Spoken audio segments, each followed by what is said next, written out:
And very timely din yung subject natin sa mga nangyayari sa nangyayari ngayon. Okay, so yun. So let's just wait for the others, then we'll start at exactly, I can start na. Okay, so again, good evening. I do hope you are still okay. Ma-absorb nyo pa sana yung i-refresh natin. Di ba, like crash course na lang naman ito. Pag sinabi kasi natin na crash course, uh, it's not new, or the topic is not new sa inyo, but rather we're just simply refreshing the discussion that was done for juvenile delinquency, and then para lang ma-refresh kayo before your examination. Okay.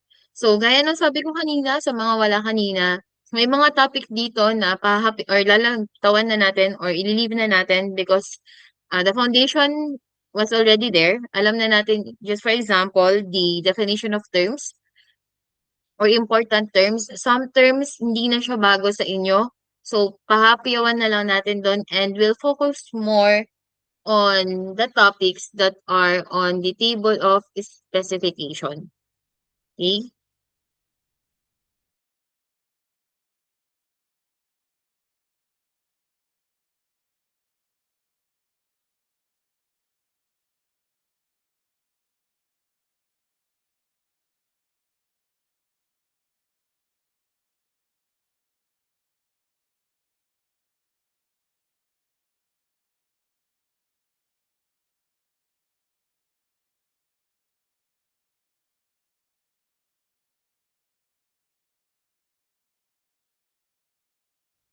Okay.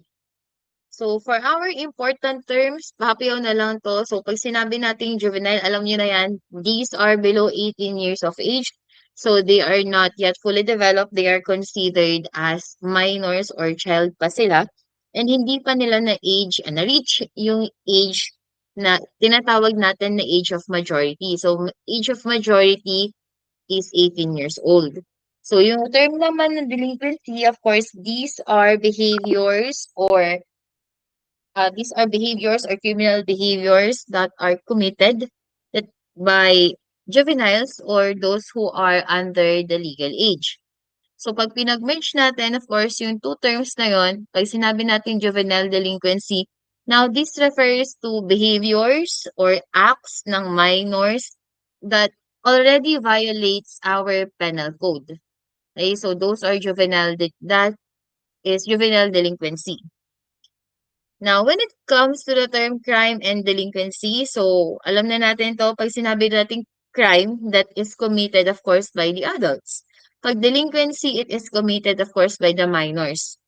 Pagka-crime, we have to dealt it in accordance with the criminal justice system. Pag delinquency naman, we have to deal it with the juvenile justice system. So, sa juvenile justice system natin was created under the RA 9344. So, mainit-init na usapin to ngayon because of the incident that happened in Tacloban. So, the juvenile justice system protected the minors who were uh, the suspects, di ba, dun sa shooting. So, pag sinabi natin juvenile justice system, it was under the RA 9344. So, si RA 9344 yung nag-establish or the reason kung bakit tayo meron tinatawag na juvenile justice system dito sa Pilipinas. So, instead of the CJS, so si juvenile justice yung mag-handle ng mga cases na nakumit ng ating juveniles. Okay? So, we also have the term youthful offender and CICL. Actually, the same lang sila ng meaning, ideally. But si youthful offender, yung term na to was defined under the PD 603. And then yung CICL naman, it was defined under the RA 9344. So si RA 9344, pag sinabi na child who is alleged as accused of or a judge, we refer to the children in conflict with the law. We do not call them suspects. We do not call them youthful offender nowadays. Ang tinatawag natin sa kanila ay children in conflict with the law. Okay, so under po yan ng RA 9344. Next, we also have the parents patriae. So, si parents patriae, the state becomes the father, wherein gano'n din, ang tingin ng state natin sa mga bata na nakaka-commit or minor na nakaka-commit ng offense is that they are, children that needs, 'di ba, that needs, guidance. Hindi siya tinitignan na criminal violation. Mas more on tinitignan siya as the children are not yet fully developed, they need to be protected, ano pa ba? They are they need rehabilitation. So, 'pag naka-commit sila ng offense, they need rehabilitation. Yun yung tingin ng parents patriae. So, the parents patriae means the state, protects the children, thus the state becomes the father. So, hindi lang naman doon sa mga children na nakaka-commit ng offense, but also for those children that are abandoned, neglected, 'di ba? So yung mga yon, yung mga bata na iniiwan ng magulang nila or pinapabayaan sila, DSWD took care of them because yun nga, meron tayong tinatawag na parents patriae. Then next, we also have the term parental authority. Ibig sabihin lang nito, these are the authority or obligations ng parents natin sa mga or sa kanilang mga anak, especially those who are unemancipated. Pag sinabi nating unemancipated, those children that do not reach yet the age of 18. Okay? We also have parental responsibility. Mapa-illegitimate ka man, illegitimate or legitimate, ibig sabihin, yung magulang mo, they still carry both parental responsibility and parental authority. So, walang distinction dun sa dalawa na yun, whether you are illegitimate or legitimate. Okay? Then we also have the term emancipation. So, pag sinabi nating emancipation, it is the freedom from parental authority. So, ito po ay nangyayari pag na-reach na ng isang tao yung 18 years old. So, the age of emancipation or the age of majority is 18 years old. Okay? Next, best interest of the child rule. So, most of our programs under RA 9344 was based on the best interest of the child rule.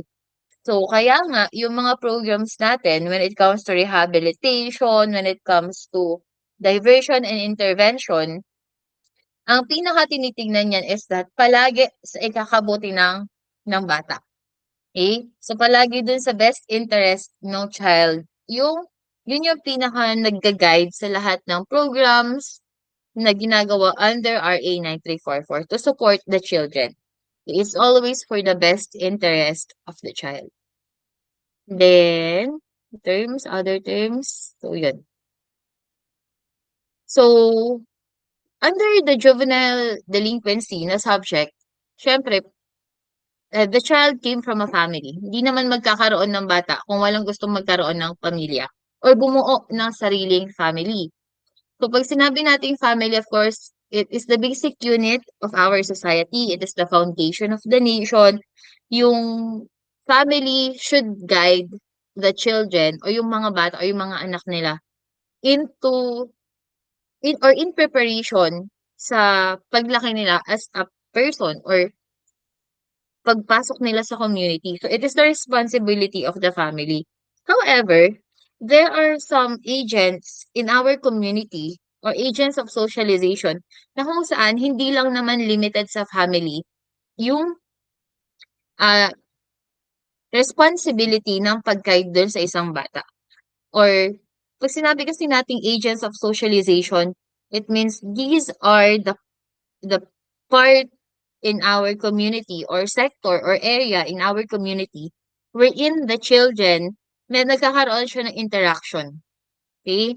So, and yung interaction na yun, yun yung nakakatulong dun sa bata para maging guided siya kung siya ba ay magiging juvenile delinquent or kung siya ay malalayo sa pagiging juvenile delinquent. So, we have the number one and the most important agent of socialization, pinaka-basic or pinaka-primary, of course, is the family.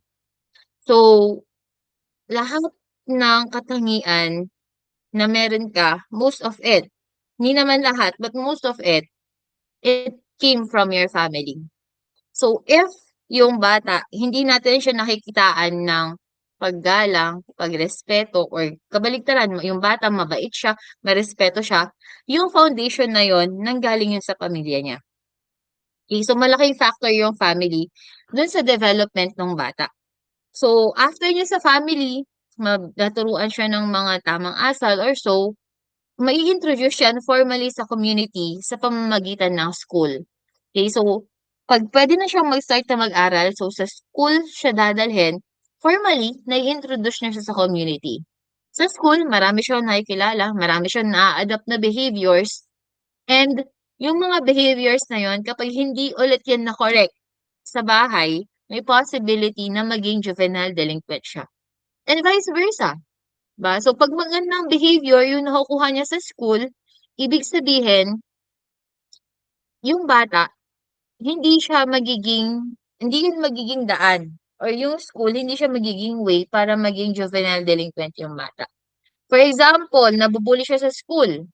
So, eto din, simula nung nag-start yung issue sa Tacloban or the case of the minors in Tacloban na parang, yun nga, they are very familiar, they are aware of the 9344, they are aware that they are protected by the law. Kaya nga malakas yung loob nila. Kasi alam nila na hindi sila makukulong. Tama ba? Yung isa, yung 14 years old, makukulong ba siya? 14 years old yun ha. So, thumbs up nga pag sinabi niyong yes, thumbs down pag no. Makukulong ba yung 14 years old? It is stated in the law na if the child is 14 years old, regardless kung ano yung nakomit niya, hindi po siya makukulong. Okay? Hindi siya makukulong. Bakit? Kasi nga, sabi ng batas eh. So, pag hindi mo naman sinunod yung batas, ikaw naman yung magkakaroon ng case. But the law clearly states that for 15 and below, wala na po yun. Okay? I-rehabilitate lang siya. So, that is the law. Wala tayong magagawa, yun yung batas eh. Okay? So, yun, napansin ko lang din, na-observe ko lang din, when it started, yung sa Tacloban, sunod-sunod na yung mga cases ng mga minors na hindi na lang basta-basta nananakit eh. They already have weapons. They stab a person, nambabanta na sila. Ang reason nila, they are being bullied. Kumbaga parang naging trigger point yung nangyari sa Tacloban na, okay, hindi naman pala kami makukulong. Pwede naman pala akong gumante, sasaksakin ko lang siya. Wala namang mangyayari, 'di ba? I-rehabilitate lang siya. So, that is the loophole ngayon nung batas na meron tayo. Okay, so mababago lang siguro 'yun kung maa-amend siya because of what happened. And as you can see, ganun yung effect niya. So, hindi nangyari or yung cause nung bata kung bakit siya o yung ibang bata kung bakit sila nag nagiging juvenile delinquent is that because they are being bullied at school. So, kung hindi rin talaga okay yung school when it comes to catering those children, magkakaroon talaga sila ng reason para maging juvenile delinquent. Okay? So, aside from school, of course, they have their friends, yung mga nakakausap nila, nakakasalamuhan nila through the internet, through games or so. Yun. It can also be a reason kung bakit sila nagiging juvenile delinquent. Mass media, especially nowadays sa technology natin. So, yun, it can be also a reason why a person commit an offense or vice versa. Pwede rin naman na maging reason yun kung bakit sila hindi nakaka-commit ng offense. And of course, we also have religion. So, these are the agents of socialization, meaning to say, ito yung mga area ng community natin where a child can be influenced, okay? Or magkakaroon sila ng communication with other people where they learned a lot of behavior. At kapag hindi po natin nabantayan yung mga bata na yan, hindi natin sila naturuan ng tama at mali. So, mag-experiment lang yung mga yan. They will try to do yung mga bagay na ike-enjoy lang nila even though it is wrong. Okay? Okay. So, those are the ages of socialization. Now, we also have the stages of delinquency. So, tandaan nyo lang yung years and yung offense na nakakommit nila. We have emergence, petty larceny, yung nakakommit, and tandaan nyo na lang yung age. Exploration, explosion, conflagration, and outburst. Then, types of behavioral disorders. So, skip na natin to. Yan, right to discipline the child. So, the parents, of course, first and foremost, have the right to discipline the child. So, obligado or kailangan talaga na dinidisiplina yung bata. Hindi yung nagawan ka na ng hindi maganda, ang sagot mo pa, pagsasabihan mo lang siya. So, it's much better na magkaroon talaga ng discipline when it comes to the children because nowadays, nawawala yung pagbibigay ng discipline ng parents or kaya naman sa school. Okay? So, ano pa ba? Okay, here are just some Q&A pero skip na natin to. I just wanted to focus on the TOS na. Uh, Basic lang naman to. Okay, so first TOS for juvenile delinquency is recognize the social community and environmental influences associated with juvenile delinquency, such as gender, family, peers, schools, drug use, and adult. So, pag sinabi natin understanding, this one is an easy level. Kapag ka sinabi naman natin analyzing, it's more on the difficult. So, yung TOS 5.1, yung kukunin na tanong dito is a mixture of easy and difficult. Okay? So, pero yung topic dito, madali lang naman yan kasi we just have to recognize yung mga influences na possible na maging reason kung bakit magiging juvenile delinquent yung isang tao. Remember, dito sa part ng family, nasabi ko na to sa inyo nun eh, family, peers, schools, uh, and the, yan, family, peers, and schools, pag lahat yan negative, ibig sabihin, yan yung magiging reason kung bakit magiging juvenile delinquent yung bata. If it is positive naman, of course, yun yung magiging reason para hindi maging delinquent yung isang bata. Okay? So, isa-isahin natin.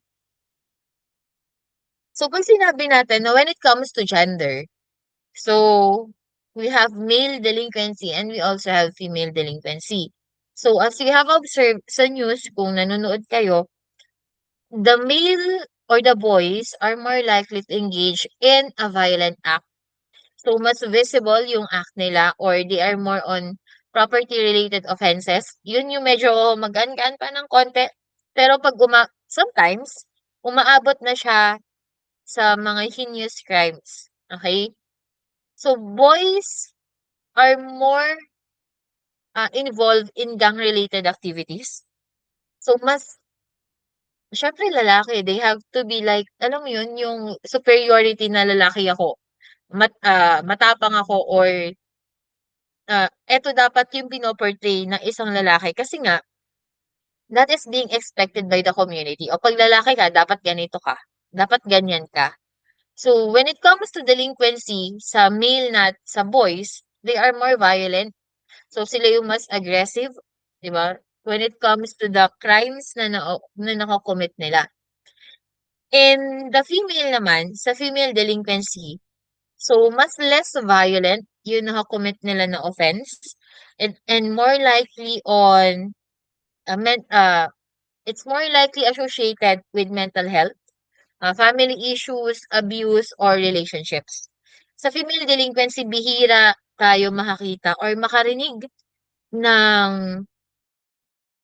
offenses wherein violent yung isang batang babae. They are more likely lesser violent yung mga nakocommit nila na crimes. Okay, ma'am, bakit ganon? Because of the gender. Kapag babae, they are portrayed na hindi sila ganon kasing siga or kasing tapang ng mga lalaki. Because that's how the community views it. Okay? So that's the difference between the female delinquency and male delinquency. Pag mas aggressive, male. Pagka naman it's more on family issue or relationship, that is female delinquency. Okay? Next, we also have the family.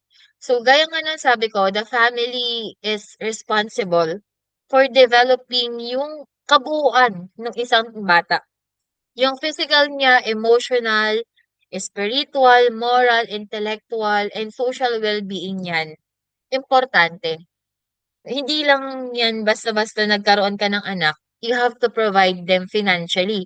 Pagkain nila, gatas nila, pag-aaral nila, hindi yun dun eh.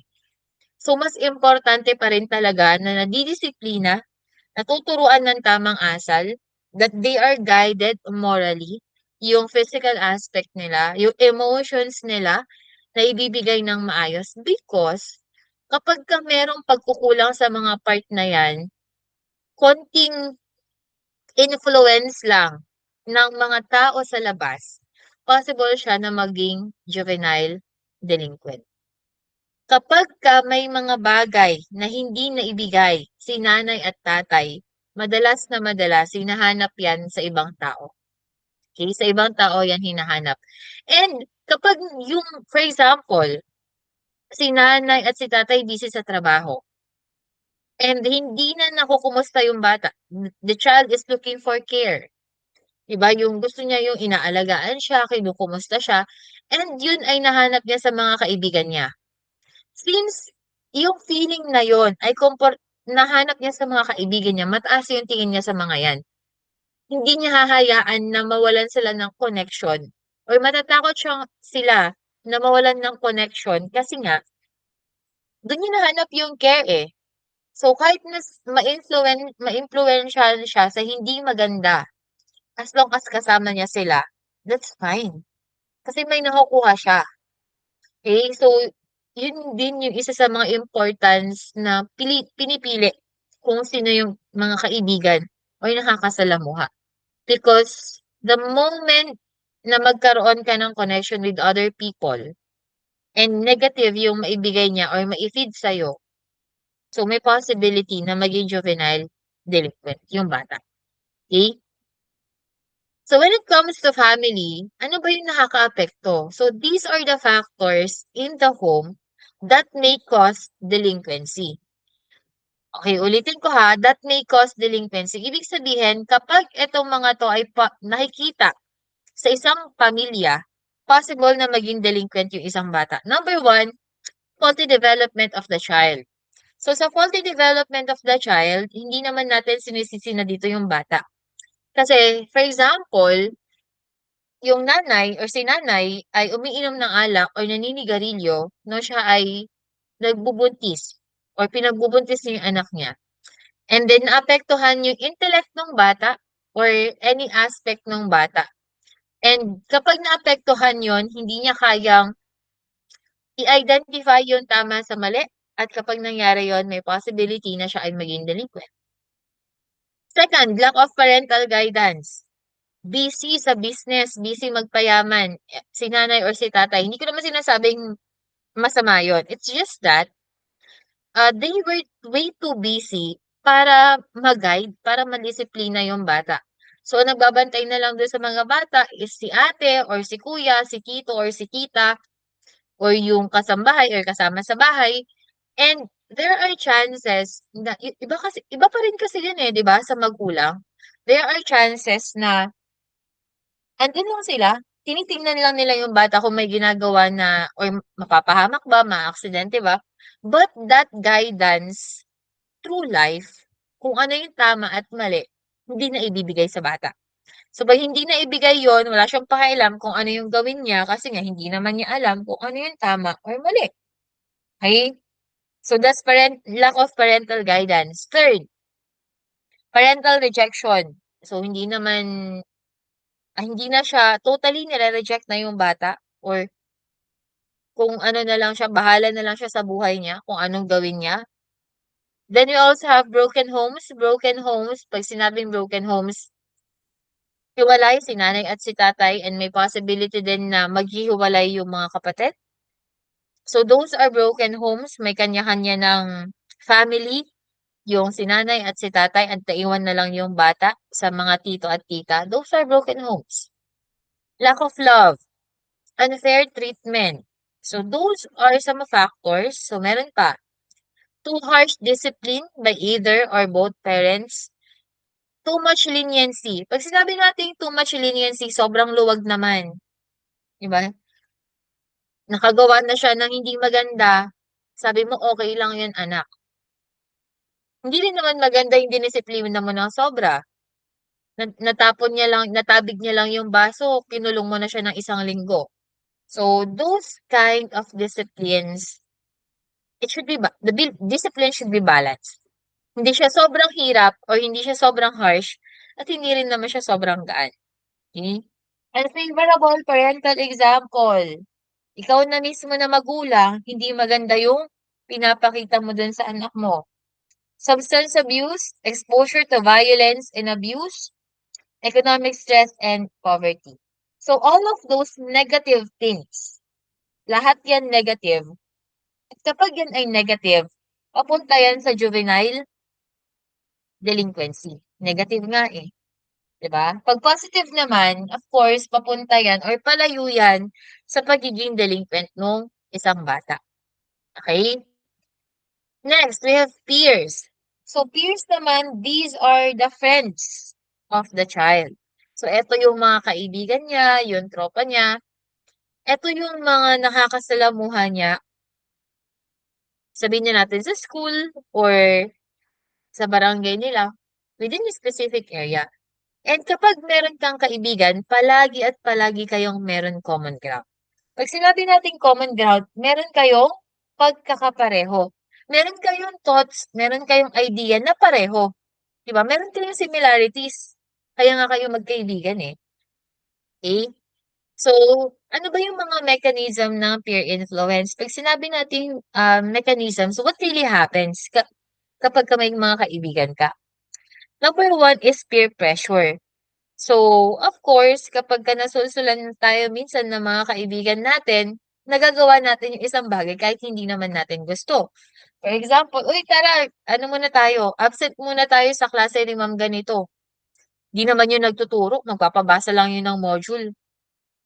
Merienda na lang tayo sa labas. O kaya naman, SSP lang naman yun, huwag na nating pasukan. Tapos, syempre, ikaw, gusto mong pumasok.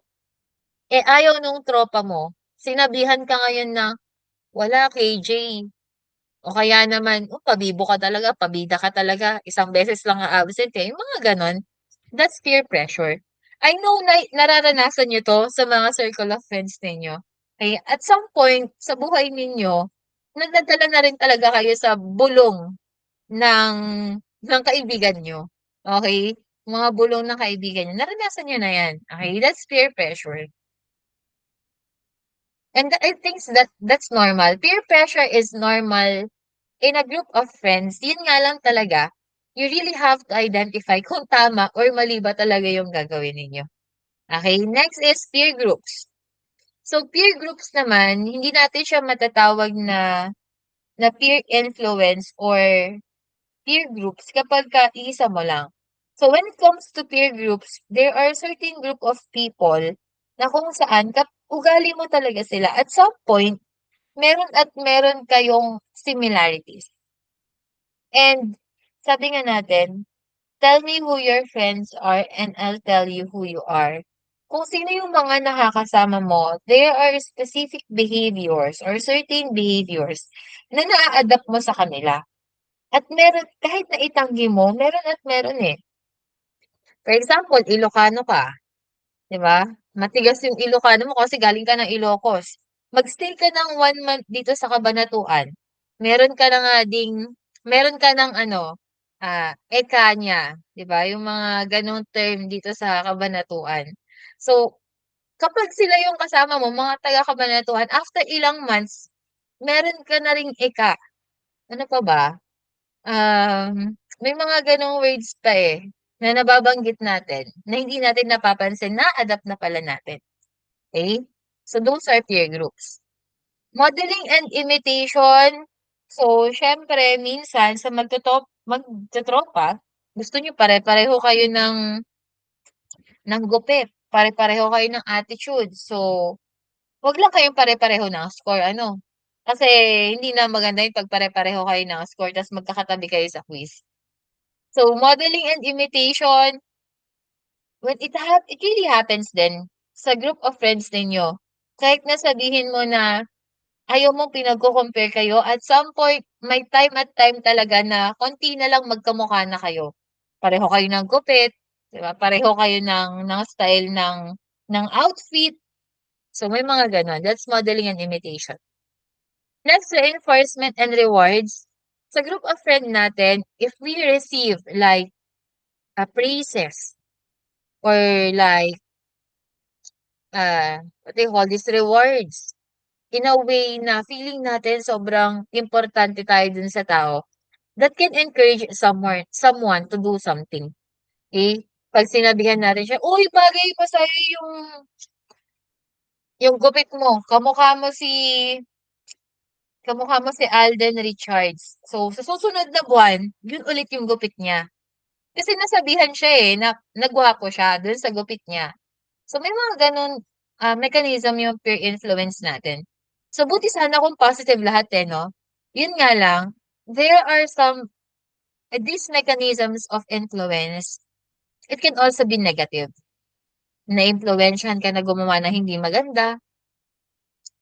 Tara magdala tayo ng baril, barilin natin yung mga nambubully sa'yo. So, yun. Nakakalungkot lang din na nakakatakot at the same time na yung mga mas bata sa atin ay kayang umisip at gumawa nun.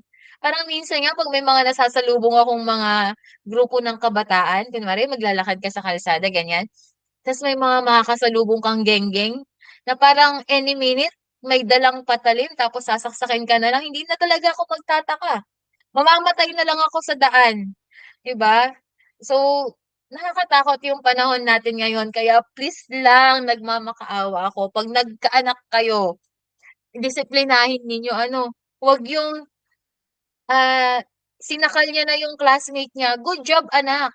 'Di ba? "Okey lang yun anak, sinakal mo lang naman, eh, hindi mo pa naman napadugo yung ano, yung bibig or so."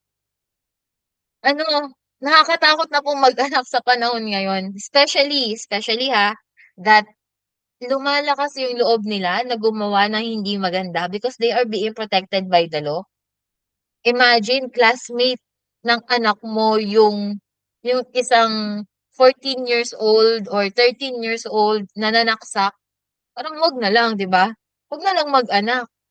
And we cannot put justice in our hands. Hindi naman puwede na, okey ligtas ka pala. Ano na lang mararamdaman nung magulang, 'di ba, nung namatayan or nasaktan, tapos hindi natin makukuha yung justice because they are being protected by the law. So yun, hindi rin naman natin actually hindi ko na rin alam. So yun ano, yun yung mga things na dapat na maging aware tayo sa mga nangyayari sa paligid natin, especially when it comes to children. So kung may mga pamangkin kayo or kamag-anak kayo na bata at hindi sila nadidisiplina ng magulang nila, please remind them, okay? It's their responsibility na disiplinahin nila yung mga anak nila.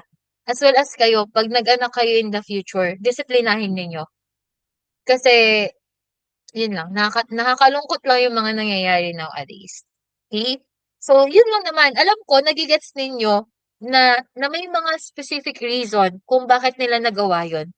Yun nga lang talaga, maybe they lack parental guidance, hindi sila natutukan ng mga magulang nila, or sa maling kaibigan talaga sila napunta.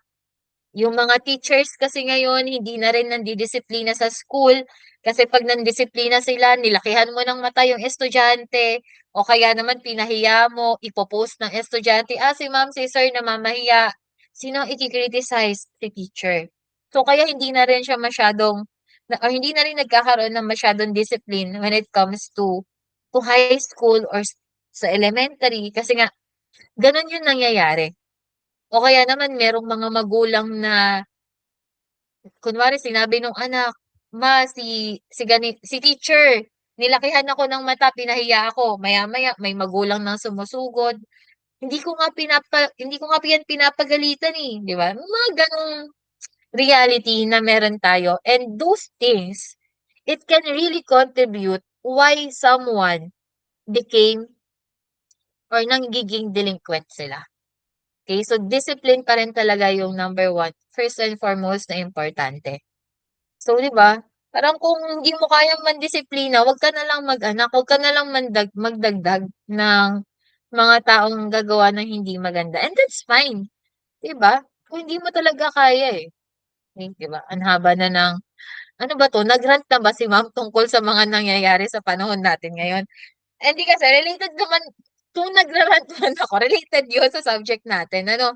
At least kung may tanong, matatandaan niyo agad kasi related siya sa nangyayari ngayon, okey? 'Yun, next, sa school tayo. Eto naman, nakakatakot din kasi halos lahat ng nababalitaan natin na cases ng juvenile delinquents, saan nangyayari? Sa school, okey? The school that is supposed to be the second home of a child, yung school kung saan dapat, space siya for learning, safe space siya dapat. It turned out na dun pala may mangyayaring hindi maganda, okey?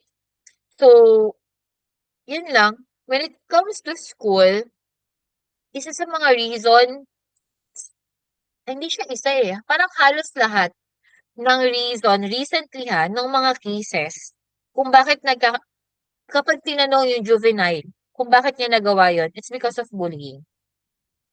Tama ba? Nabubully sila sa school and then at some point gumaganti lang sila. So, yun lang, bakit nagkakaroon ng bullying sa school wherein it should be a place for learning, 'di ba? So, kapagka nano-normalize yung mga hindi magagandang bagay sa school, nagkakaroon talaga ng delinquency. So, imagine ninyo kung hindi na-bully yung bata na yon, nagawa niya kaya yun? Kung hindi siya na-bully? Kung hindi siya na-bully, hindi niya kaya nasaksak yung mga classmate niya. Kung hindi siya na-bully, hindi kaya niya napatay yung tatlong schoolmate niya, 'di ba? So, it's really sad na yun yung nangyayari. But as you can see, ganun siya. Kapag negative lahat nung nangyayari sa school, it can really contribute kung bakit nagkakaroon ng ah, tendency kung bakit nagiging delinquent yung bata. Pag lahat negative. But when the school makes worse na walang nabubully, meron man nadidisiplina yung bata na nambully, they give support sa mga bata, merong strict compliance ng pag-check ng mga gamit, hindi tinotropa nung guard yung mga estudyante kaya nakakalusot. I think kung gano'n yung mangyayari sa school, hindi magkakaroon ng rason yung bata para maging juvenile delinquent, na ang school is yung factor, okey? So yun siya. Lagi niyo lang tatandaan, kapag negative yung nangyayari sa school, hindi maganda, magkakaroon yan ng chance or magbibigay yan ng reason para maging delinquent yung isang bata, okey? Next is drug abuse. Sa drug abuse naman, 'pag sinabi nating drug abuse, of course that is always negative, okey? When we say drug abuse, magkakaroon palagi ng negative connotation na, yun nga, magkakaroon ng, hindi maayos na judgment yung bata when it comes to drug abuse. May possibility na maka-commit siya ng mga offenses. So so far, wala pa naman tayong narinig or nabalitaan na naka-commit yung bata ng offense because of drugs. More likely, the reason is, yun nga, bullying sa school. Okay? Next is adolescence. Yung age kasi nila na yon, when it comes to adolescence, pag 12 to 18 years old talaga, yan kasi talaga yung kasagsagan ng ano nila, ng what do you call this, nung thinking nila na mag-take risk, 'di ba? sa mga 12 to 18 years old. Kaya nga, at this age dapat, talagang bantay sarado sila no or more on present dapat yung magulang, present yung mga guardian when it comes at this age. Kasi people at this age, they have this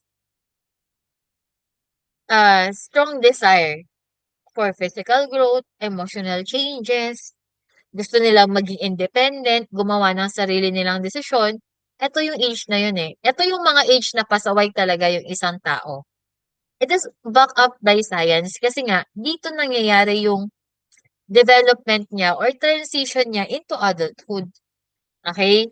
Ito yung transition stage niya. And kung hindi siya mababantayan, hindi siya madidisiplina at this stage, magkakaroon talaga ng chance na siya ay maging juvenile delinquent.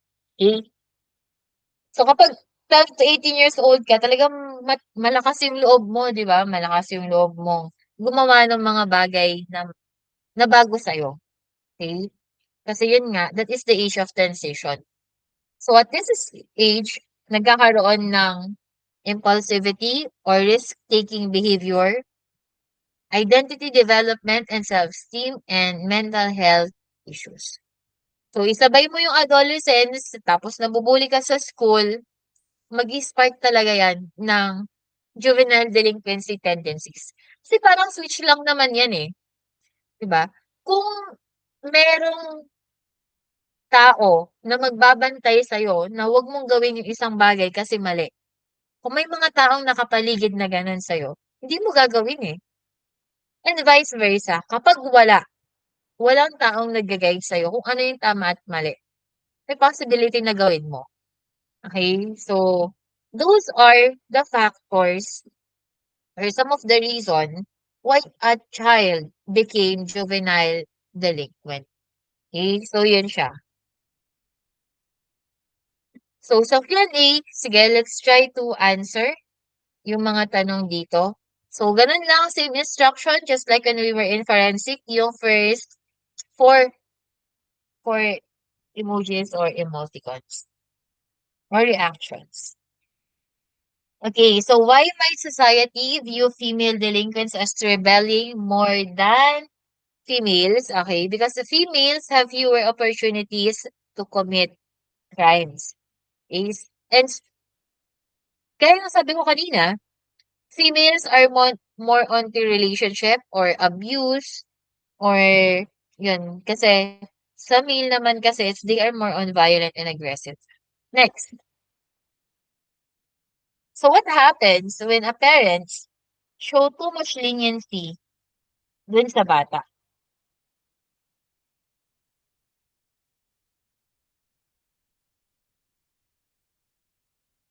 Okay. Kapag ka po, yung mga bata ay hindi na disiplina ng maayos, magkakaroon sila ng weak moral discipline and misbehavior. Ibig sabihin, hindi sila napapalo, hindi sila napapagalitan kapag may nagawa silang hindi maganda. Hindi nila matututunan yung accountability. Hindi nila matututunan na mag-sorry kapag may nagawa silang hindi maganda. So that is weak moral discipline and misbehavior. Next, which situation demonstrates economic stress leading to delinquency?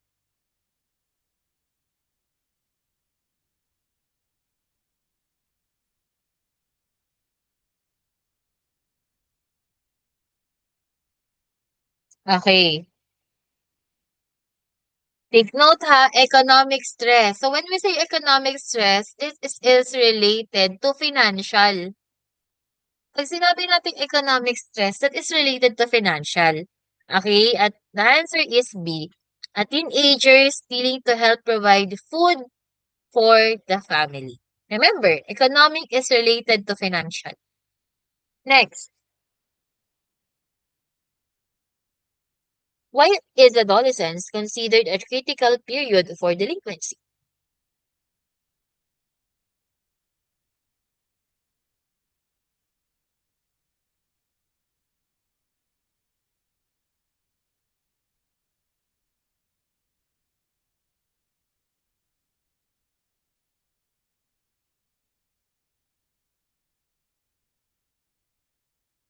Okay.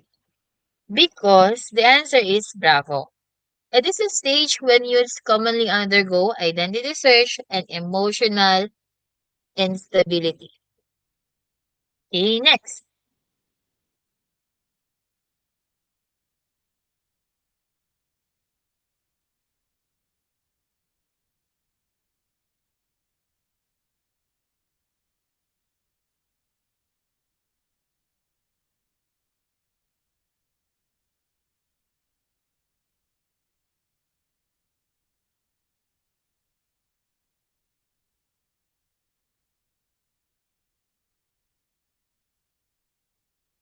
Okay. A mental health issue is most associated, ano yung sagot ninyo? Antisocial behavior in teens, be experiencing depression together with conduct disorder. Okay, so yun po yun. Okay, understanding and applying tayo sa dalawang batas ba to? Yes, we have tatlo. We have PD 603, 7610, and 7658. So, understanding, easy question, and then applying is a moderate question wherein it's either scenario or application na natutunan ninyo dun sa mga topic na to. So, we have three laws na pag-aaralan or babalikan rather. So, PD 603 is the Child and Youth Welfare Code. So, we have here the rights of child. Duties ng parents, of course, to support the children. Provide more, dito pala sa PD 603, dito nakalagay yung mga dapat na ginagawa or responsibilities ng isang bata at ng isang magulang. Dito rin nakalagay yung mga karapatan ng bata. Okay? So, tatandaan ninyo, it is PD 603, Child and Youth Welfare Code. So, duties of parents are here under siya ng Articles 45 to 55. And then, duties ng bata, of course, obey and respect the parents, study, engage in worthwhile activities, love, respect, and serve the community and the country. We also have the role of the state stated in the law, promote child welfare programs, assist the parents in raising the children, prevent child abuse, exploitation, juvenile delinquency, and neglect. So we have here, dito naka-outline yung iba't ibang child and youth welfare agencies natin. So we have here 9 yata, and then we have one pagdating sa RA 9344. So dito, we have our detention homes. So DOT lang to, tandaan nyo lang yung mga keywords. If I'm not mistaken, yung juvenile delinquency at saka dispute, nakasama dun sa link na binigay ko sa inyo, sa forensic. Tama ba? Chinek nyo ba yon yung shinare ko sa inyo? Okay, so may shinare akong drive. Nandun yung lecture ng dispute at saka ng juvenile for crime. So, check nyo na lang din. Pero hindi ibig sabihin nun mag-alis na kayo dito sa ano sa live stream. So, you just have to listen. So, detention homes is for youthful offenders. Again, youthful offenders is defined in PD 603 as those minors who committed an offense. Then we also have shelter care institution for children needing emergency reception naman yan. Receiving homes for children wherein they are under observation and study bago sila dalhin talaga sa tamang agency by the DSWD, kaya nga siya receiving homes. Then we also have nursery for children that are below 6 years old. So, hindi mag-stay ng ilang araw dun yung bata. It's either part lang ng 24 hours or 24 hours. Okay? So, walang mapag-iwanan si nanay kasi nasa trabaho siya, pwede siyang iwan sa nursery. Maternity home for pregnant women and their infants. Rehabilitation center for study, diagnosis, and temporary treatment. Then we also have child placing agency for adoption naman ito. So, dito sa child placing agency, dyan nilalagay yung mga bata na open for adoption. Okay? Next, classification of children under PD 603, we have dependent child. Ito yung mga bata na wala ng completely wala na silang magulang and they are dependent on public for support. Wala silang parent, wala silang guardian, wala silang custodian. Okay? Abandon naman, ito yung mga bata na walang parental care or guardianship for a continuous period. Pag sinabing continuous period, tuloy-tuloy. For PD 603, it is 6 continuous months, but it was amended by RA 9523. So, kung dati 6 siya, ngayon po ay 3 continuous month na lang siya. Pinababa. Okay? 3 continuous months. Ulitin ko, for abandoned child, these are children na walang proper care or guardianship. Sa PD 603, 6 na buwan na sunod-sunod. Kapag ka naman 9523, 3 buwan na sunod-sunod. Okay? Next, we also have neglected child. So, pagdating sa neglected child, these are children wherein yung basic needs nila ay hindi maibigay. Okay? Like their food, their shelter, those, ano pa ba? Food, shelter, clothing, those are basic needs at hindi siya maibigay ng magulang because they just don't want to. That is neglected. Okay? Then, aside from physical neglect, we also have emotional. Kapag ka naman yung bata ay nakakaranas ng abuso or siya ay pinipilit na mamalimos, siya ay pinagtatrabaho kahit hindi pa pwede, or being raped or maltreated, that is emotional neglect. Okay? Next, we also have the other categories of children. So, first, we have the physically handicapped children. So, pag sinabi naman natin na physically handicapped children, these are children na merong limitation to their movements. Okay, so wait lang ha.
Okay, sorry for the interruption.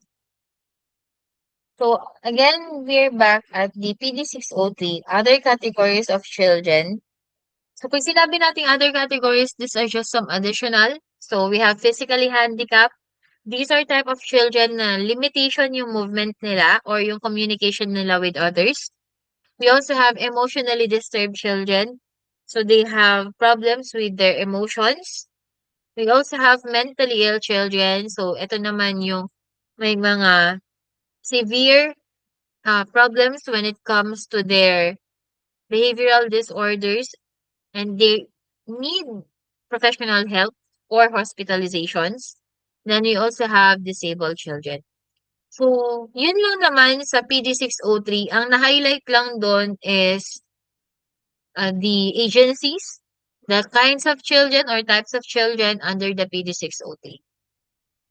Then we also have the RA 7610, which is the Special Protection of Children Against Child Abuse, Exploitation, and Discrimination Act.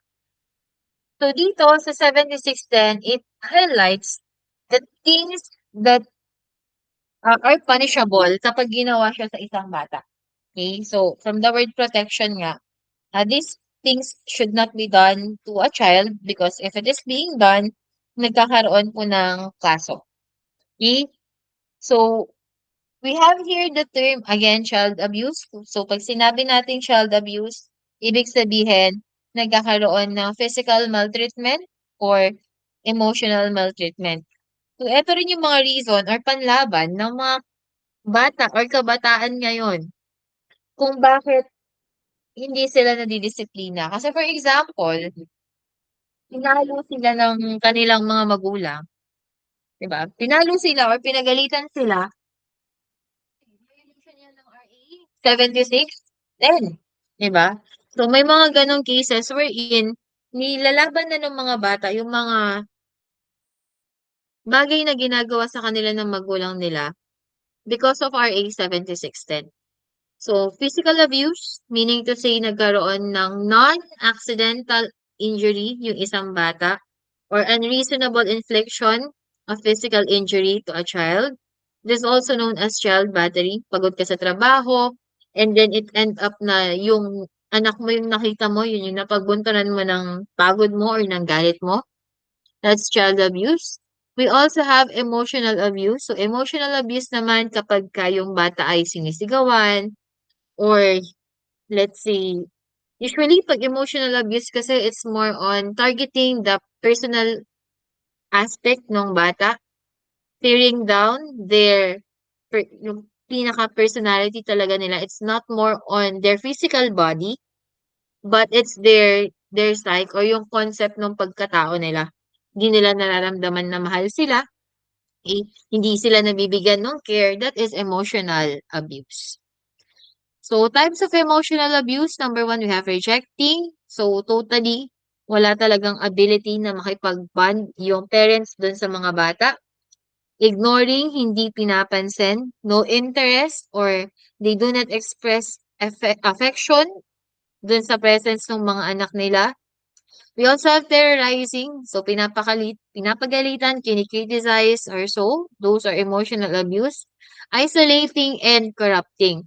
So the moment na hinayaan mo yung bata na gawin yung mga bagay like pornography or vaping, yung mga bata nagvi-vape ngayon, parang may nakita ako last time. If I'm not mistaken, parang grade 6. Tas may hawak na vape. So, pwedeng kasuhan yung magulang dun, that is corrupting. Diba? Kasi hindi niya nabantayan yung anak niya, grade 6 pa lang, nagve-vape na. So, that is corrupting. That is RA 7610. Okay? Or use of drugs or alcohol. So, yun. That is corrupting. Then, we also have child neglect. So, nabanggit na natin to kanina sa PD603. Pag sinabi natin child neglect, nagkakaroon ng unreasonable deprivation. Hindi binibigay yung basic needs ng bata. Like food, clothing, shelter, education, and medical care. Okay, so child neglect. So these are example of child neglect. But there are also some cases wherein the parents, hindi naman talaga nila gustong ganito yung sitwasyon nila. It's just that, eto na yung kinalakhan nila. You know what I mean? Kung sino pa yung mga hindi kayang bumuhay ng bata. Sila yung nabibigyan ng pagkakataon na magkaroon ng mga bata. Okay, so, and in those regard naman, the state becomes the father. So, the children or the state, sila yung nagbibigay ng support para dun sa mga bata. Okay? Then we also have sexual abuse. So, may pagkakaiba yung sexual abuse kay sexual exploitation. So, if the purpose is gratification of a person's desire or needs, that is sexual abuse. But if there is already a money involved, then that is sexual exploitation. Okay? So if it is for profit, if it is for money, that's sexual exploitation. But if it is for a desire or needs, that is sexual abuse. Okay? Okay pa kayo dyan? Do you still follow through? DOT pa lang naman kasi, kaya medyo madali pa. Okay, so yun. Then we also have child labor exploitation. So again, when it comes to RA 7610, sa child labor exploitation, nasabi doon na yung mga below 15 years old, hindi sila pwedeng magtrabaho in any or public establishment. Okay? So, yun yung sinabi doon sa 7610. But later on, it was revised or it was amended. So, nagkaroon ng bagong batas na kung saan pwede silang magtrabaho provided na may mga dapat gawin. Okay, then we also have child trafficking, buying and selling of children na to for money. So ano ba yung mga causes sa child abuse? Actually, madami. Meron talagang magulang na they do know that they are capable of abuse. 'Di ba? May mga napapanood tayo ng mga ay, hindi naman. Pero there are some videos sometimes sa social media wherein may mga pinopost yung mga battered woman, yung mga babae na binubugbog sila ng partners nila because to raise awareness. So those videos were being shared to share awareness. Pero kung mapapansin natin, meron talagang mga tao, no? Meron talagang mga tao na kayang bumugbog ng partner nila. And there are also some person na kayang tanggapin yung pain na binibigay na yon. Ang reason nila is that they love each other. 'Di ba? May mga gano'ng cases. But kapag may bata na na-involve, yun yung hindi okay. Okay? Because iba 'pag bata, eh. But sometimes, kapag may bata, yun naman yung rason na binibigay ng isang magulang. Kasi yung si nanay, gusto niya buo yung family. So kahit na binubugbog na siya ni tatay, okay lang. As long as buo yung pamilya. Kasi ayaw niyang lumaki na walang tatay yung anak niya. But I think there are limitations, no? So, because if that is already an abuse, that should be stopped. Okay? So, ignorance, emotional immaturity, stress, trauma, lack of self-control, lack of constructive outlets, those are some things that can cause child abuse. Types of child abusers, skip na natin to. Effects of child abuse, of course, we have physical effects. Physical din sa katawan ng bata. Meron at meron yan. If the child is neglected, of course, malnutrition. Kapag ka naman it is sexually abused, pwede magkaroon ng sexually transmitted disease, unwanted pregnancy, or AIDS. Kapag psychological and social effects naman, dito mas mabigat yung effect na to kasi may possibility na pag hindi na-rehabilitate yung bata, magkakaroon siya ng depression and anxiety. And ang endpoint nun, may possibility na siya po ay mag-suicide. Okay?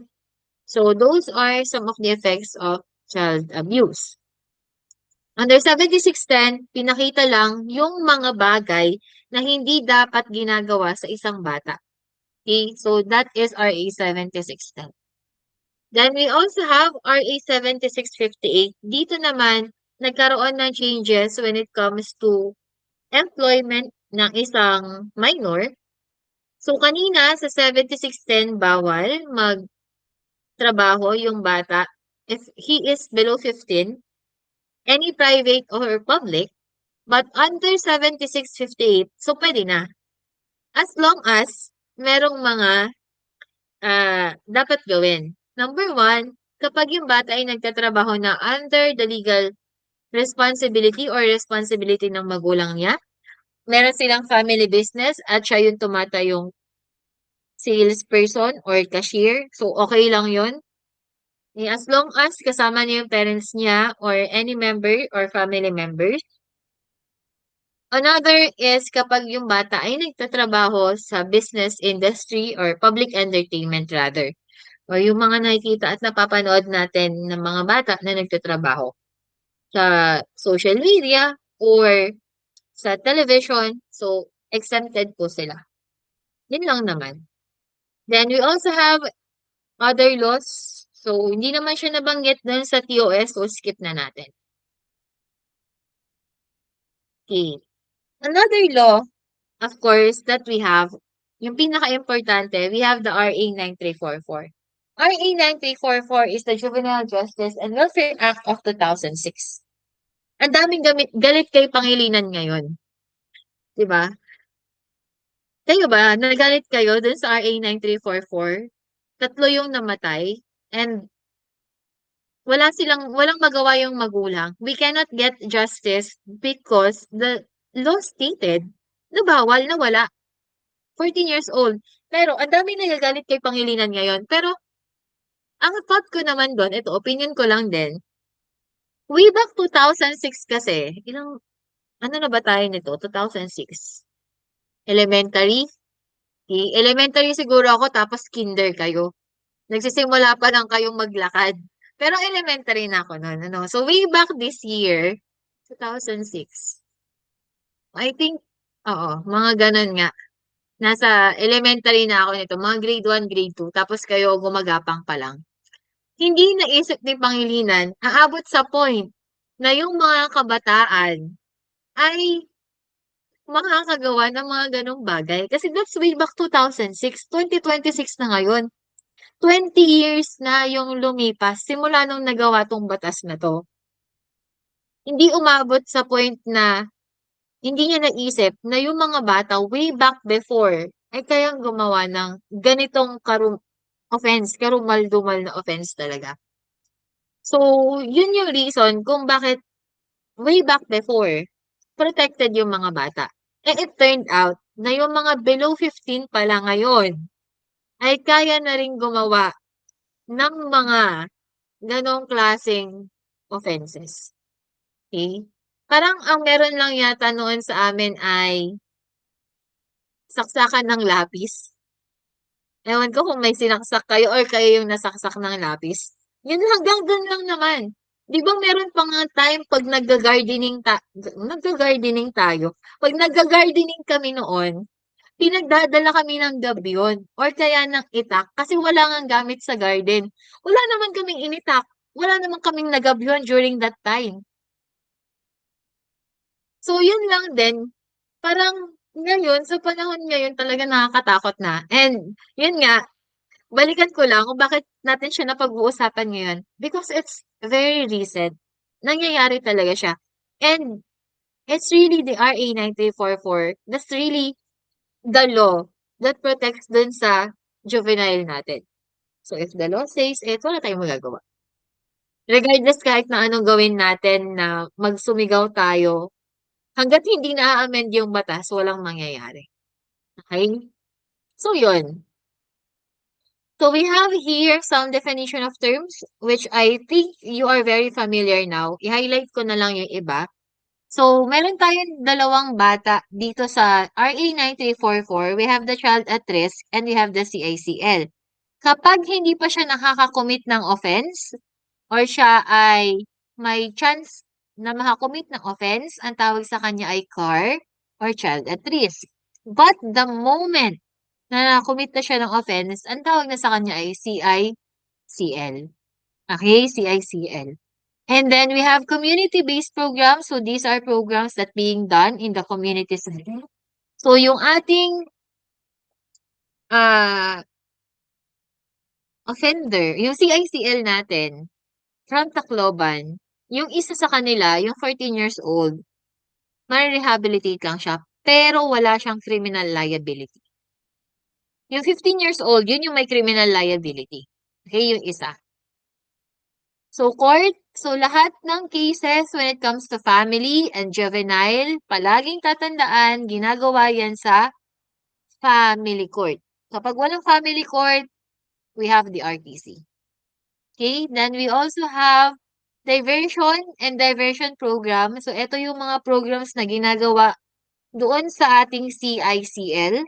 Okay, then we also do not use the term arrested.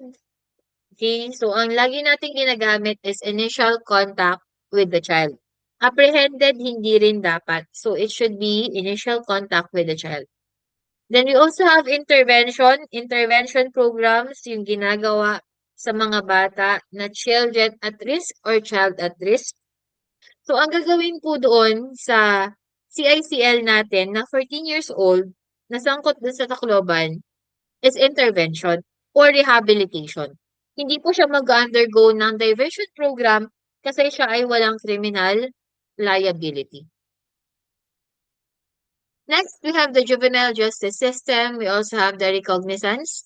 So, recognizance naman, ibig sabihin, it is the bail or piyansa na ginagamit natin para sa mga minors.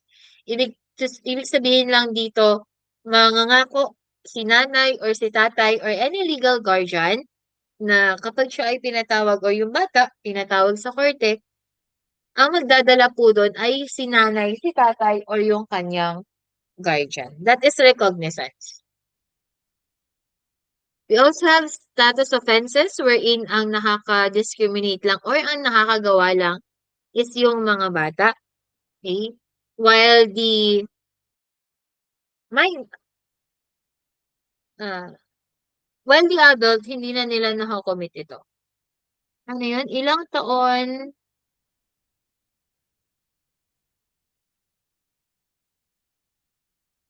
taon po siya magstay sa DSWD. Okay, so tinatanong niya kung ilang taon mag-stay sa DSWD, yung 14 years old na nakakommit ng offense. To be honest, the answer really depends on the DSWD. Sila yung magde-decide doon. Okay? Basta ang sinabi lang ng batas is that kapag ka 14 years old ka at nakakommit ka ng kahit na anong offense, wala kang criminal liability. So, ang magde-decide na doon is that the DSWD, of course, doon sa case nung sa Tacloban, yung opinion ng parents ng mga namatayan, i-consider din yun syempre. Namatayan sila ng anak eh. 'Di ba? Inalagaan mo ng ilang taon, minahal mo and all, tapos biglang ganun lang mamamatay siya. Tapos makikita mo, yung pumatay sa anak mo, nag-aaral pa sa loob ng rehabilitation center, tinuturuan ng mabuting asal. Because that's the law. Okay, yun yung sinabi ng batas. And ang tingin ng batas, sa mga delinquents, sabi ko nga sa inyo, is that they are someone na kailangan ng support, kailangan ng tulong. So, wala tayong magawa to get the justice. And hindi naman natin pwedeng ilagay yung hustisya sa kamay natin. So, yun. Unless magkaroon ng amendment yung batas, yun, may possibility na siguro malesen yung mga ganong events. But as long as RA 9344 is not amended, yun. Yung nangyari sa Tacloban, parang siyang switch eh. Kumbaga parang yun na lang yung hinihintay na sign nung iba para gumawa ng offense. Kasi sunod-sunod na siya. Nung nangyari yon, sunod-sunod na yung balita about minors na nakakakomit ng offense. Kaya lang yung iba yata ang hina ng comprehension kasi hindi sila 14 years old. Sila ay 17. Yung iba 15, yung iba 16. So meron ba silang criminal liability kung sumaksak sila? They are 16 years old? Okay, the answer is yes, meron silang criminal liability. Kasi ang sinasabi lang ng batas is below 15 o yung mga 14 years old and pababa. Okay, di po ba hihintayin mag-18 sila bago sila ikulong? Yung 14 years old, hindi siya ikukulong. Kahit ano talagang gawin natin, hindi. Kasi 14 years old siya. Ang makukulong doon is yung isa, yung 15 years old. Siya yung makukulong kasi automatic, he acted with discernment. Paano natin masasabi pala na the 15 years old acted with discernment? Nakailang load sila ng magazine. Alam nila kung paano magpaputok ng baril. 'Di ba? Nakailang load sila ng magazine, meron silang extra bullets na dala, that is discernment. Kasi ibig sabihin, kapag meron kang extra, marunong kang magpalit ng magazine, alam mo yung ginagawa mo eh. Hindi ka naman naglalaro lang na accidentally napindot mo yung na na-click mo yung gatilyo ng baril. Hindi yun accidentally. So meaning to say, yung 15 years old, yes. Pag nag-18 siya, dininig yung kaso, there are already enough evidence, makukulong po siya. Pero yung 14, kahit anong tumbling talaga natin, hindi talaga siya makukulong. Kahit anong iyak ng magulang, hindi talaga. Actually, tinanong ko na rin yun kay Sir Rads. Siyempre, tinuturo ko siya. Tapos naging ganun yung case. So, I wasn't also sure kung paano. So, ako rin kasi parang, 14, hindi siya makukulong. So, I asked Sir Rads. Tapos sabi niya, hindi talaga. Wala talaga siyang criminal liability. Kasi yun yung sabi ng batas. Okay? So, yun. Pero yung isa, yung 15 years old nga, yun yung makukulong. Pero yung 14, yung mas payat, yung may tita na police, yung naturuan na bumarel sa firing range, wala talaga. Sadly, wala. Yun. Okay? So, eto na. Sabi ko nga sa inyo, sana naman sana lahat ng tanong sa juvenile delinquency sa exam ninyo, masagot ninyo, di ba? Ilang tanong ba to? 20 points yata to. So, sana masagot ninyo kasi very fresh yung even though you are already tired sa maghapon nyo sa layup, but si juvenile delinquency sa criminology nyo, pamigay na. Kasi, very timely siya. Okay? So, yung age ng criminal responsibility natin sa RA 9344, pag 14 pababa, wala talaga guys. No talaga. Okay? Wala talagang criminal responsibility. So, dito papasok yung may, okay, may tanong ulit sa ating message. Ang sabi niya, ma'am, paano pag malapit ng mag-15? Ano ba yan? For example, ano siya? Isang buwan na lang. For example, today is, uh, this month is July. Magbe-birthday ako ng August. Ngayon ako nakapatay. Wala pa rin talaga. Kasi, uh, legally speaking, I'm still 14. Okay, kahit na isang araw lang yung pagitan. For example, birthday ko na bukas. Bukas ako mag-15. Pumatay ako ng 11:59 ngayong araw. Wala talaga. Kasi 14 pa rin yun. Okay? Ganun siya. Hanggat hindi ka nag-15 officially, hindi mo na-hit yung age mo or yung birthday mo sa birth certificate mo, you are still 14. So, yes,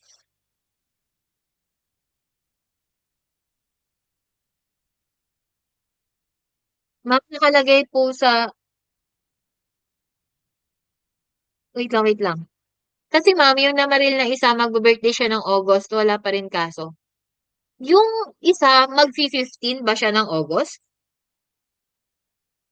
Tama ba? Mag-15 siya ng August. Kung mag-15 siya ng August, wala siyang kaso. Kasi ang clear nung batas, sabi niya kasi 15 below. Mali ito. 15 and below. Sorry. 15 below lang to. Okay, mali yung notes. Sorry. Again, 15 below lang to. Okay, 15 below, 14, 13, 12, 11, 10, 9, 8. Wala po yung criminal talagang responsibility. Kahit na magbe-birthday siya bukas, magbe-birthday siya ng ilang minuto or ilang buwan, malapit na, hindi talaga. Okay, yung sa magwad siblings, eto na-discuss ko na rin to sa na-handle, na kausap ko or yung mga POA session before, yung sa magwad siblings, may kaso na yun pag nag-18 siya. Okay? Kahit na, kasi hindi siya 14 below eh, kahit na sinasabi sa balita na siya ay good standing, eto kinonfirm ko rin kay Sir Rads, yung sa magwad sibling, kahit na na-rehabilitate siya, kahit na sobrang bait niya sa loob ng rehabilitation center or ng Bahay Pag-asa, if there are enough evidence na siya talaga yung pumatay, makukulong na siya pag nag-18 siya. Okay, yun naman yun. As long as siya ay 15, 16, 17, he acted or she acted with discernment. Ibig sabihin ng discernment, alam niya yung ginagawa niya. Napatunayan sa korte na alam niya yung ginagawa niya, makukulong po siya. Okay? 15, 16, 17, and 18. Well, the law is harsh, but it is the law. Sabi nga, wala tayong magagawa. Unless, may maglalakas loob na mag-amend talaga ng batas. So, yun. Kung meron. Okay, so here are our Juvenile Justice and Welfare Council. I-memorize nyo, baka kasi may itanong na which of the following is not a member of Juvenile Justice of the JJWC. Okay, so we have the CWC or Council for the Welfare of Children. We have the DepEd, DALG, Public Attorney's Office. We have the Bucor, Parole and Probation, NBI, PNP, BJMP, Commission on Human Rights, TESDA, and National Youth Commission. Okay. So, yun yung sa pag-identify natin ha ng age. Malinaw po yun. 14, 13, 12, 11, 10, 9, 8. Kahit anong offense yung makomit nyo, wala talaga. Pag nag-15 siya, doon siya magkakaroon ng criminal responsibility kapag siya ay he acted or she acted with discernment. Okay, yun lang naman yun. Okay, so now let's go to the process. Pagdating sa process, ito lang yung sinusunod natin when it comes to apprehending of the CICL. So of course, we do not use the word arrest, we do not use the word apprehend, but we use the initial contact with the child. So sa initial contact with the child, sino yung may mga possible persons na pwedeng mag-conduct ng initial contact? First responders, of course, we have the patrol officers, WCPD, and private citizens. So, ano yung proper rule? Ano yung tawag? We have kuya or ate. Ang kailangan itawag sa kanila. And then, show yung ID. Kapag naman naka-vest or jacket, ipakita yung nameplate or badge.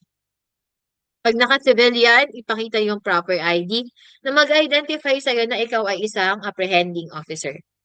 So, ito, you are familiar with this one, yung gender sensitivity rule natin. Pag babae ang CICL, babae ang magsa-search. Kapag ka naman lalaki, lalaki ang magsa-search. So, ano yung mga bagay na kailangan i-explain dun sa ating CICL? Remember, you have to explain the terms in simple terms. You have to avoid the words na medyo legal na yung dating kasi hindi niya maiintindihan. Bakit siya kinukuha into custody? Bakit, ano yung offense na na-commit niya or allegedly na-commit niya? And of course, the constitutional rights. Ano yung language na gagamitin? Yung language na gagamitin ay yung language na naiintindihan ng bata. Kung siya ay Ilocano, Ilocano yung gagamitin. Kung Tagalog, Tagalog. Kapag Kapampangan, Kapampangan. Okay, so take note, within 8 hours, the officer must notify the following. So upon initial contact, so naka-receive ka ng report, may bata na nag-trespassing, sabihin na natin, may minor de edad na nag-trespassing, rumisponde ka, nasabi mo na lahat, nakapagpakilala ka sa bata, and then nadala mo na siya sa station para dun sa pagkuha ng information ng WCPD. Within 8 hours, dapat natawagan mo na yung magulang, yung Local Social Welfare Development Office natin, and the Public Attorney's Office.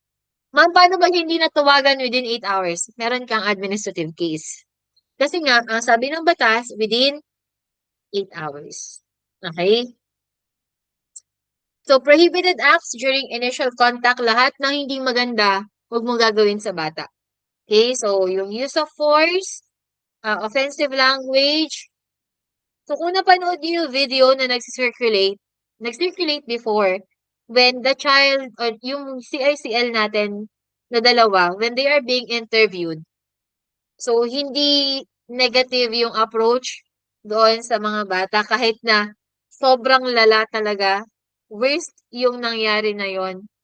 Hindi sila sinigawan, hindi sila sinabihan ng hindi maganda, hindi gumamit ng offensive languages because ang sabi ng batas, bawal. Okay? At alam naman natin na pag ginawa natin yung pinagbabawal ng batas, magkakaroon tayo ng kaso. Crime po yun. Okay? So, body search, and then sexual advances and torture the child. So, bawal yung mga yon. So, if the child is child at risk, kapag sinabi natin child at risk, parang gagawin niya pa lang yung isang bagay and then na-apprehend siya. So, mga minor cases lang, we can transfer it na to LSWDO or sa barangay. Report sa WCPD, and then yung case na yon ay ilalagay sa pink blotter. Okay? Hindi blue, hindi red, pero pink blotter. Pink blotter kasi yung ginagamit sa WCPD, lahat ng cases ng about sa family, sa women, sa children, lahat yon ay nakalagay sa pink blotter. So of course, even though merong initial contact with the child, meron pa ring initial investigation. Sa initial investigation, we have to look then for the evidence about dun sa incident. So magkakaroon ng investigation, and then right after that, pag nagkaroon ng investigation, dun na malalaman kung ano yung mga possible dapat gawin doon sa CICL. Kapag siya ay nalaman na below 14 or below 15, wala na yan. Bigay na yan kay DSWD. Pagka siya ay 15 at na-identify na with discernment, DSWD pa rin naman, pero for processing na siya sa bahay pag-asa. Pero pag below 15, sa magulang. Okay, maliban na lang kung yan ay heinous crime. Pag heinous crime, kailangan i-rehabilitate. So, yun. So, notify the guardians within 8 hours. Notify the LSWDO. I-record lahat nun dapat i-record sa bata. Determine the age. Gather evidence and take fingerprints and photographs. Saan ilalagay? Pink blotter. And then, paano natin malalaman yung age ng bata? So, number 1 is tatanungin. Tatanungin yung magulang. Hahanapan ng birth certificate, tatanungin yung birthday. Kapag wala lahat, ang last resort natin to know the age of the child is yung kanyang physical attributes or physical development. So, magtatawag po tayo ng doktor. Because the doctor knows, based sa development ng bata, kung ilang taon na siya or possible na ilang taon na siya. That is already our last resort. So, yung interview, ang magkakandak na interview is DWCPD. So, sila na po yung mag-interview doon sa ating CICL. So, napanood nyo naman yun doon sa video, yung dalawang babae na nagtatanong or nag-interview doon sa bata, they are part of the WCPD. Okay? Yun. So, are criminally exempt CICL free from consequences? Yung 14 years old, kasi siya yung mas bata. Sige, siya na lang yung pag-usapan natin. Yung 14 years old kasi, totally wala talaga. So, paano yung danyos perwisyo? So, let's say nang hingi ng danyos perwisyo yung magulang. Sabihin na natin um, hindi naman nila pinagpapalit sa pera yung anak nila. Pero syempre, if they want to ask for danyos perwisyo, they can do so. Karapatan naman nila yon as victims. So, sino magbabayad nung danyos perwisyo? It is the parents. Yun nga lang, recently, hindi daw ma-identify kung sino yung magulang or hindi mahanap kung sino yung magulang ng dalawa. Parang napaka-imposible naman yata nun na lumalabas yung mga report na hindi mahanap yung magulang nung TICL. So, but yes, if the victim asks for civil liability, ang magbabayad ay yung magulang. Okay? Yan siya. So, when the CICL commits heinous crime like rape, murder, so eto na nga yung pinag-uusapan natin. So, alam niyo na, malinaw, klaro sa atin, pag 14 years old, 13, 12, 11, 10, wala talagang criminal liability. Okay? Lagi niyo lang tatandaan yung muka nung nakaitim na bata. So, siya yung example natin. Kasi sinasabi ko sa inyo talaga, pag hindi nyo na perfect yung juvenile delinquency, ay mumultuhin ko kayo. Talaga. Okay? So, maririnig nyo sa mga utak ninyo yung boses ko habang nag exam kayo at ang tanong ay juvenile delinquency. Sinasabi ko sa inyo, maririnig nyo yung boses ko. Okay? So, paano natin ma-determine anong mangyayari sa CICL? Lagi niyong tatandaan yung payat na bata na nakaitim ng shirt. Siya yung example ng 14, 13 pababa na walang criminal liability. Okay?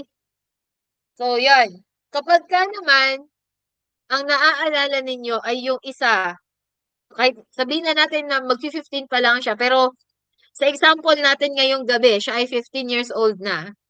Yung nakaputi na mukhang militar pa, yung gupit sa inyo, 'di ba? Mas snappy pa yung dating niya nung kayo ay nag-o-OJT. Yun po yung meron ng criminal liability. Ipagpalagay natin na siya ay 15 years old. Okay? So, yung nakaputi, siya yung 15 years old. Yung 15 years old na yon, nakapatay din siya, kasama siya sa pumutok ng barel, meron siyang criminal liability kasi nga siya ay 15 years old. Kaya lang hindi pa siya makukulong. So, since 15 pa lang siya, siya ay tatambay muna. Hindi tatambay, joke lang yon. I-rehabilitate po siya sa bahay pag-asa. Okay, so doon muna siya sa bahay pag-asa, aral-aral, i-attend ng mga seminar, TESDA. Pag siya ay nag-birthday na, nag-18 na po siya, doon na siya ibabalik sa court para magkaroon ng trial. And if there are enough evidence to prove na siya ay guilty doon sa 3 counts of murder, then siya po ay makukulong. Okay? So, yun lang yung tatandaan ninyo dito. Kasi malamang sa malamang, dito papasok yung applying. Yung batang nakaitim at yung batang nakaputi na mas snappy pa sa inyo. Okay? So, sino yung 15 doon? Yung nakaputi. Sino yung acted with discernment na na doon mo natatambay? Hindi talaga. Mukha lang siyang tatambay pero hindi siya tatambay sa bahay pag-asa. Doon siya, yun yung nakaputi. Yung 14 years old na nakaitim, o wala na yon. Kalimutan nyo na yon. Okay?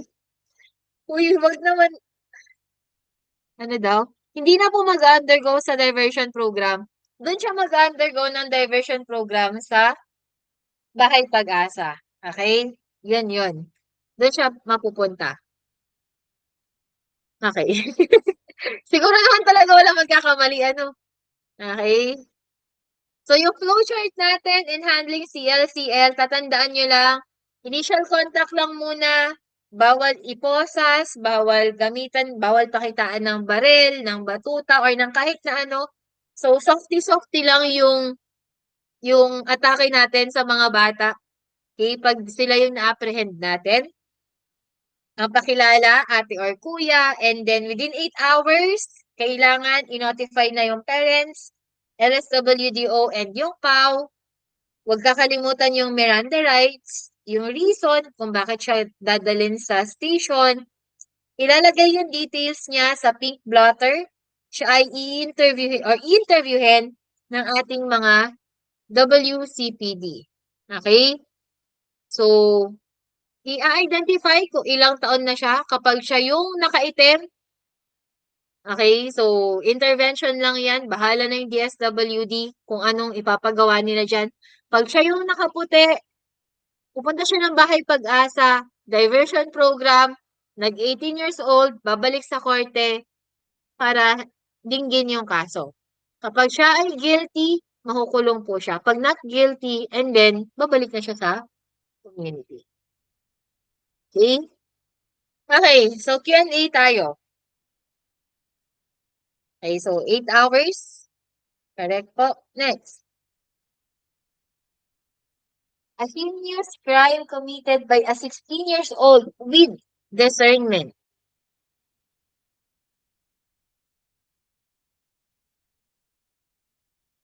Tingnan nyo Q&A pa lang to, tapos mali na yung sagot ninyo.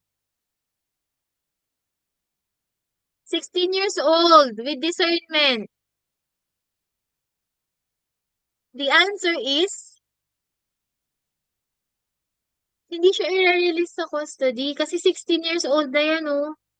Yan na yung nakaputi. Ito yung nakaputi na mukhang, mukhang snappy sa inyo. 16, 15, 17. Acted with discernment. Kasi alam niya mag-load ng gun. Ah, alam niya mag-load ng magazine. May dala siyang extrang bala. So, the answer is, uy, anong automatic imprisonment? May tinuro ba akong automatic imprisonment? Ay, sinasabi ko talaga sa inyo. Mapapanaginipan nyo to. Hindi kayo makakatulog mamayang gabi. Mapapanaginipan nyo yung dalawang bata. The answer is, bravo po. Okay, bravo. Court proceedings with possible suspended sentence. Suspended sentence yung term na ginamit kasi nga 15 pa lang siya or 16 pa lang siya. Pag nag-18 siya, yun. Doon na siya dadalhin. Okay. During initial contact, the child doesn't understand Filipino language. So, kailangan mag-provide ng translator. Okay? Translator po. A male officer searched a 15-year-old girl during apprehension. Okay. Gender sensitive. So, taking of photographs and fingerprints. That is processing of CICL. Correct. The officer who apprehends a child should introduce themselves as ate or kuya. The CICL acts violently during initial contact. What is the appropriate response?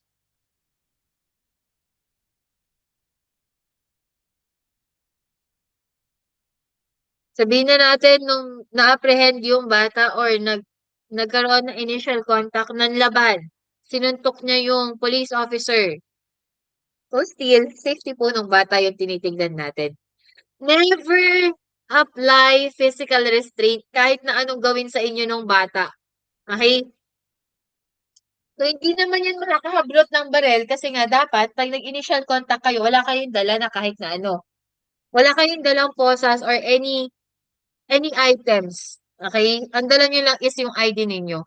So, ensure safety and refer the child to intervention services. So, we have the applying. So, ito na yung ginagawa sa CICL natin. Dalawa lang naman yan. Kapag yung bata or pag ang pinag-uusapan natin ay yung batang nakaputi, yun ay 16 pataas, diversion program yan. Okay? Kapag naman yung batang nakaitim, wala na yun. Bahala na dun yung DSWD for rehabilitation. Pero ang mag-undergo lang ng diversion ay yung 16 pataas that acted with discernment. So, sa diversion program, ibig sabihin, ang mangyayari lang dito is bibigyan siya ng mga activities. Activities? Yung mga dapat niyang gawin para hindi po, yun yung kapalit ng kanyang imprisonment. Activities, parang ano lang, no? Parang school lang. Pero yun talaga yung gagawin sa kanya. Okay, magkakaroon siya ng mga seminars. So, yun yung diversion natin. the DSWD have to make sure na mare-rehabilitate nila yung bata. Okay, so meron tayong tatlong level ng diversion. Meron tayo sa punong barangay, we have sa LSWDO, and we have sa court. So, paano natin malalaman kung anong level na mapupunta or saang level ng diversion mapupunta yung bata or sino yung may authority? It is based on their years ng penalty nila. So, kapag yung bata ay nakakommit ng offense ng 6 years pababa, yan po ay under ng punong barangay. Okay? Kapag ka naman, ang nakomit niya ay victimless crime, like drugs, o gumamit siya ng drugs, or prostitution, or gambling, and ang kanyang offense or penalty is 6 years pababa. But, victimless crime, sa level yon ng LSWDO. And kapag naman yung offense niya ay more than 6 years, mas mataas sa 6 years, yun po ay sa court. Okay? Ulitin natin, may tatlong level ng diversion. Sa punong barangay, 6 years pababa. Sa LSWDO, 6 years pababa, pero victimless crimes. Sa court naman ay 6 years pababa, ay 6 years pataas. Okay? That is diversion program. So, ano ba yung mga ginagawa sa diversion program natin? So, diversion program happens, so yung mga skills training, activities nga siya, yung mga counseling, therapeutic treatment, so ganun. Those are diversion programs. Okay? And then, there are times when diversion program is not applicable. Balikan ko pala kanina, yung tanong kanina, dun sa 16, sabihin natin na yung bata nakaputi, ipagpalagay natin na siya ay 16 years old, hindi talaga siya mag-undergo ng